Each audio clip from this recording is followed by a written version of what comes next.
All right, so today we're going to jump right into a really powerful piece of religious text about the end times. We're going to break down its message on something it calls the Day of Judgment. So let's just dive in headfirst. The whole message we're looking at today is built around this one really dramatic verse. I mean, it just drops you right into the middle of some serious cosmic drama, talking about the day of the Lord coming like a thief in the night. Totally sudden and completely world-changing. Okay, so what's the big idea here? Well, the source for this, a publication called Ambassador's Daily Banquets, frames its entire message around this one central prophetic theme, the second coming of Jesus, and specifically an event for the righteous. So what do they actually mean by the second coming? In this text, it's very specific. It's some future event, yeah? But it's not just about Jesus coming back. It's the kickoff for a final judgment for, well, everyone. And right there, that's where the real tension in this message comes in. The second coming isn't just a happy return. It's completely tied to this day of judgment, a moment that the text says has ultimate final consequences.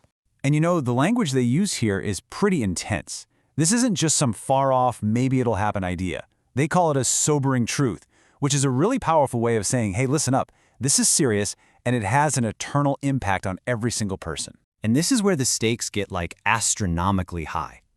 According to the source, this judgment day doesn't have one single outcome for everybody. Nope. It's a fork in the road, you know? A moment where humanity gets split onto two very, very different paths for eternity. And you can see that split right here, laid out plain and simple. The source describes two totally different fates. On one side, for the people it calls the righteous, the outcome is a reward, the hope of eternal life. But for those it calls the wicked, it's the complete opposite, eternal punishment. The contrast is just, wow, and that tension is what drives the urgency of the whole message. So with stakes that high, what's the takeaway? The source doesn't just drop this prophecy on you and walk away. It immediately pivots to action. The whole point is to ask, okay, so what are you going to do about it? It's all about how you should live now because of this future event. And this right here, this is the answer. The source tells its readers straight up, look at your own life. Examine it. The idea is that believing in this coming judgment should be the main reason you'd want to align your life with what the text calls God's will. But what's the why behind all this? That's really key. It's not just about blindly following rules. The source presents this lifestyle as a way to show your faith, to reflect it outwardly, all while you're waiting for this prophesied return. Okay, so that's the big idea, but how do you actually, do it? The last part of the source material gets super practical. It moves away from the abstract call to action and gives a concrete guide with actual steps for believers to take. The text lays out a pretty straightforward three-step guide. First, it starts with you. Examine your own life. Then, it moves outward to others. Pray for non-believers. And finally, it ends with action. Share the gospel. So you can see the flow, right? It starts with you, moves to thinking about others, and ends with doing something about it. And what's the end goal of all this? The text is super clear about it. It's about sharing the message.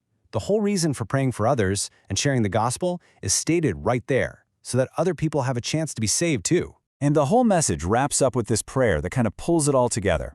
It's a personal request for help in two main areas. First, living a life that is pleasing to God. And second, having the courage to share the message.